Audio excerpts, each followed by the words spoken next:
Hey, everybody. Welcome back to another episode of the Joshua Bridwell Show. This is the podcast where I talk about your personal, professional, and spiritual growth, and where I will eventually take live calls to help you go from stuck to growth. I am your host, Joshua Bridwell.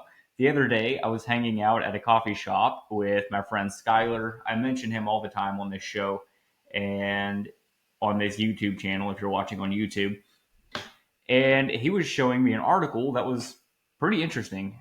It was talking about how there are more people coming forward to make Christ centered content. And at face value, hey, that for me, for Christians across the world, that's a great thing. I mean, I'm here trying to do my best to help you live the best life that you can personally, professionally, spiritually. But there are dangers as well when faith goes viral. We need to talk about if Christian influencer culture is actually uplifting souls or is it actually hijacking the gospel? So that's what we're going to talk about today.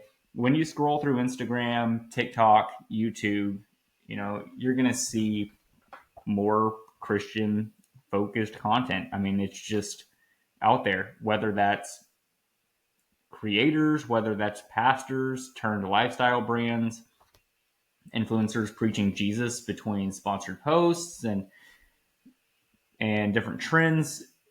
Something is happening. We cannot deny that something is happening. Faith is going viral, and research actually backs this up. This is not just my opinion. One article actually says religious and spiritual influencers have growing popularity with young people. And that's according to Psychology Today. But here's the hard question. When faith becomes content, does the message actually get amplified or does it get compromised? This episode is not calling out individuals. It's about examining what's actually going on right now within our culture and the rise of Christian influencer culture and what it means for society, the church, and even your faith.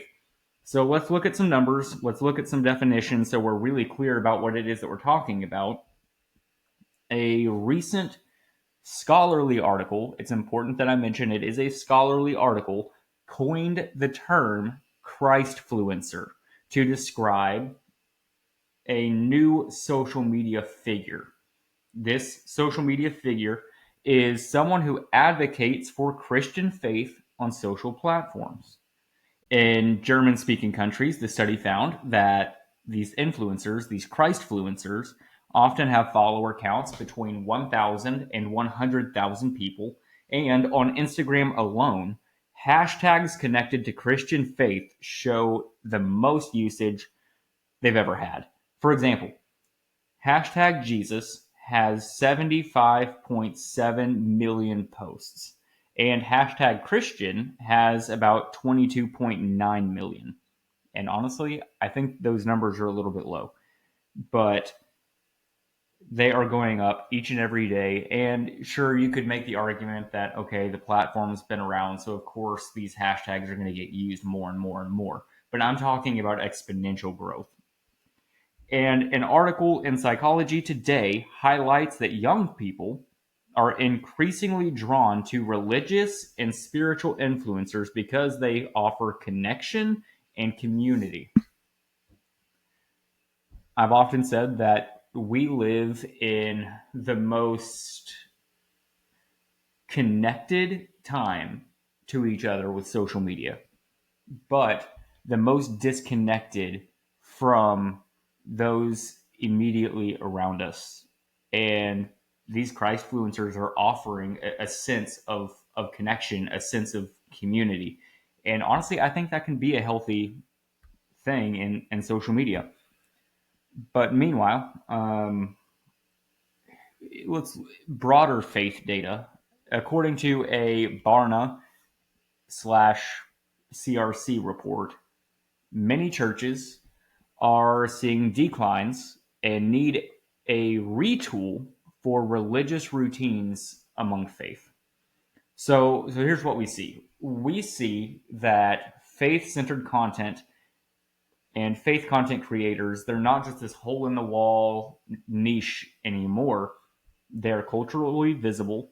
And the question is what comes with that new visibility? But before we call out all of the problems that come with Christfluencer culture, we need to talk about some positives because this movement does have some positives to it. These creators are reaching people who may have never stepped foot in a church before. They may have never heard of Christ or of the gospel. And for young people, especially, that access matters.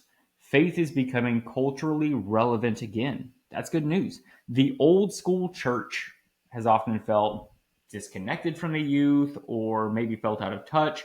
And these influencers are bringing faith into conversations with life, with work and culture and relationships. That's a positive thing. And some institutions are even embracing this shift. For example, a ministry reported that 72% of Christians said that they're interested in resources with prominent Christian voices. That's huge. 72% of Christians. These are really good things. But with really good things, with every good thing that is taken to an absolute extreme, there can be hidden costs. So we're going to talk about that because this part can be a little bit uncomfortable, but this is where the risks happen. And they're not just small risks, they're big risks. And I would be doing a disservice if we didn't talk about this. So we need to be really careful about when faith becomes a brand, when follower count becomes the measure of success rather than authenticity. When we focus on just numbers, and I'm guilty of this, if you go and you watch my earlier episodes or listen to my early episodes, I was talking about some topics that maybe I didn't really care so much about, but it's what I thought you all wanted to hear. So I talked about it. I wasn't really my authentic self, but I've broken through that shell and I'm here talking about things that actually matter to me. Hopefully they matter to you as well. But I stopped chasing the followers and I just started being my authentic self. And we have to be careful that we are not following influencers and we have to be careful that we are not following Christ influencers more than we are following Christ. We need to be careful when faith becomes a brand. We also need to be careful about when the algorithm takes over theology, when we focus on the algorithm, which is what you consume gets pushed more to you. These platforms, they reward engagement. Bold headlines, trending sounds, things that are really catchy, but things that are not necessarily deep. The Walter article on religious influencers noted that the medium influences the message. This is huge. I see churches do this wrong all the time. And if you are a church that is doing this wrong, shame on you. But when we focus on monetization and commercialization over the faith, when faith content begins to include product links and sponsorships and partnerships, it's not necessarily a bad thing, but you have to ask yourself, who's being served by this? Is it the gospel or is it the business? We also need to be careful of cultural distortion. When faith is presented like a lifestyle brand, the uniqueness of the gospel may blur. There is a good and a healthy way of doing that. For example, I have this podcast, I have this YouTube channel. I also have another YouTube channel, which is a men's faith, fashion, finance, and overall lifestyle channel. I integrate how Christ has moved in my life, but also I have a degree. I have my master's degree in divinity. So I'm able to recognize when the gospel is being distorted for the sake of content. You also have a spirit of discernment. You may not think you do, but scripturally, you do have a spirit of discernment. If you see somebody on social media that is presenting a false gospel, you have the right and the obligation to say something in the comments to make sure that people are not being steered the wrong way. You have to make sure that if you are a Christfluencer, that you are making content that is truly painting an accurate picture of the gospel. If you are a consumer of Christfluencer culture, it is your job to make sure that you are consuming that content responsibly. I shouldn't have to say that, but here we are. We also need to make sure that we have a proper perspective on church and community impact. If people get their spiritual formation, if social media is where people get all the information about the faith, instead of the local community, we have to ask ourselves what happens to discipleship, what happens to accountability, and what happens to genuine theology. The CRC research suggests that churches will struggle to build depth unless they adapt. When Christian influencer culture is unexamined, we risk treating the gospel as just another commodity. We've talked about the positives. There are positives, there are negatives. We need to ask ourselves, what is this doing to our society as a whole? So I'm going to dive just a little bit into societal and institutional consequences of this. For society, this faith going viral is faith is being consumed at record numbers, but is it being consumed authentically, or is it what we are primarily seeing where faith is consumed as entertainment? Religious influencers may draw non-church people, but the message, the faith may become really surface level. If you are looking for a way to get spiritual depth and be entertained on social media, please make sure that you subscribe to this YouTube channel. Please make sure that you follow me on social media. And also, if you're listening to this as a podcast, make sure that you download this podcast because I'm going to be diving pretty deep. And for the church, some congregations are going to look at influencer success. They're going to try and replicate that. And that could look like more posts. That could look like more likes, more hype, rather than actual discipleship, depth, and transformation. For youth and next gen, the Psychology Today article suggests that young people are drawn to influencers for connection. If that connection lacks theological depth, what's going to hold them when the trends go by? Because trends come and go. That's the point of a trend. So if this Christfluencer thing is just a trend, we need to make sure that there's theological depth. And then there's also a global shift.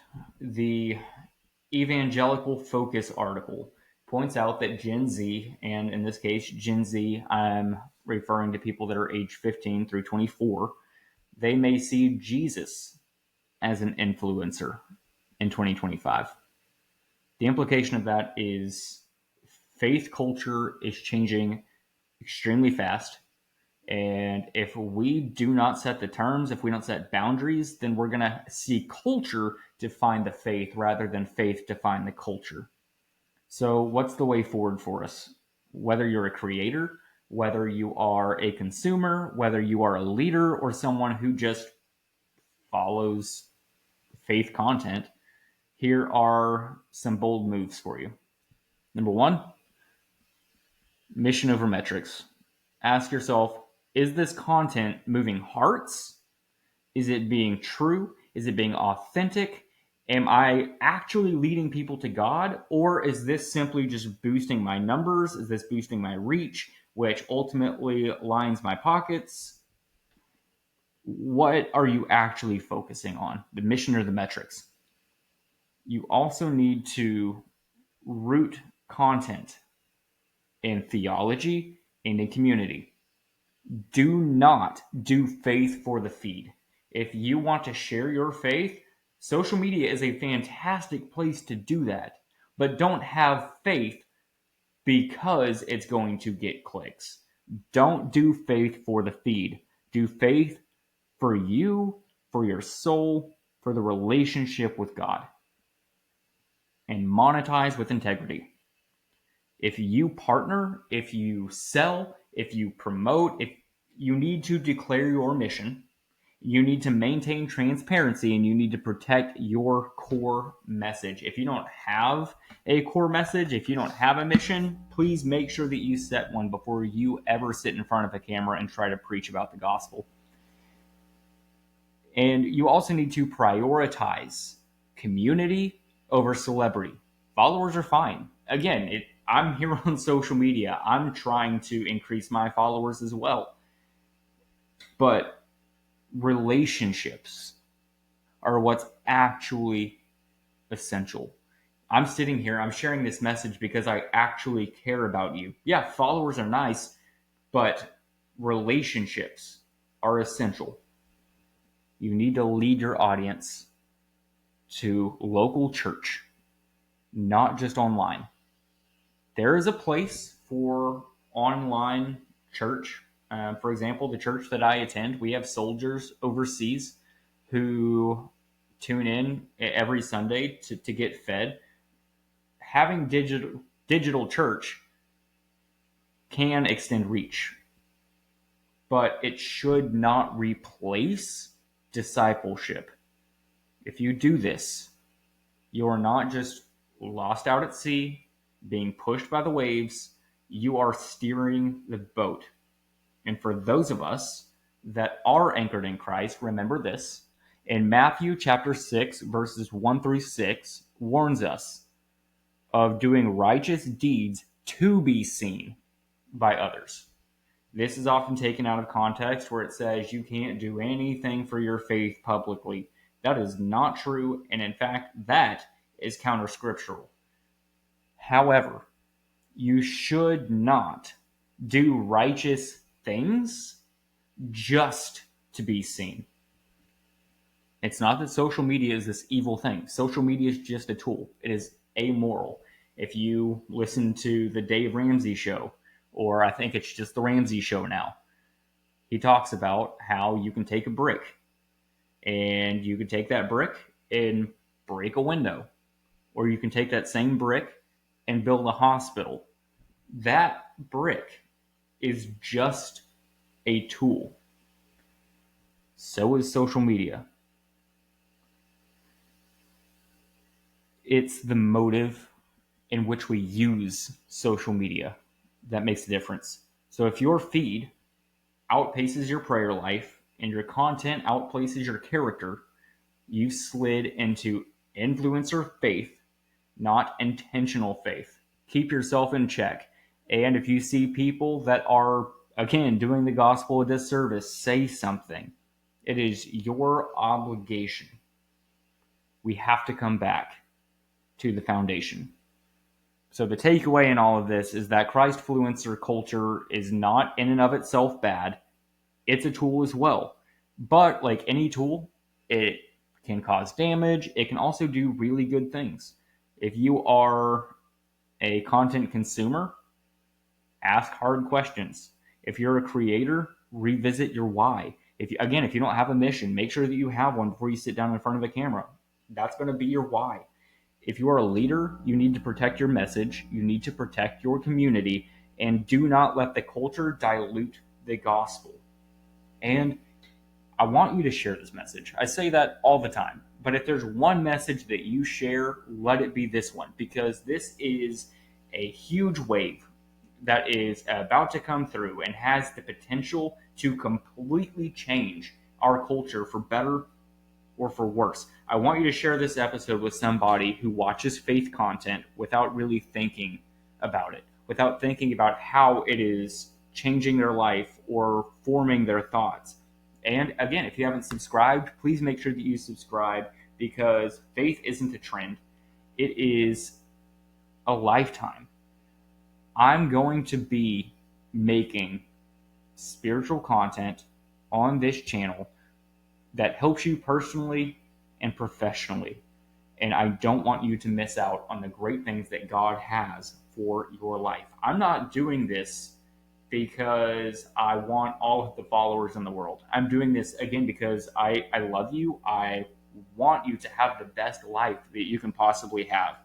So you've tuned in this week, but I want you to tune in next week. I want you to share this episode. And this has been another episode of the Joshua Bridwell Show.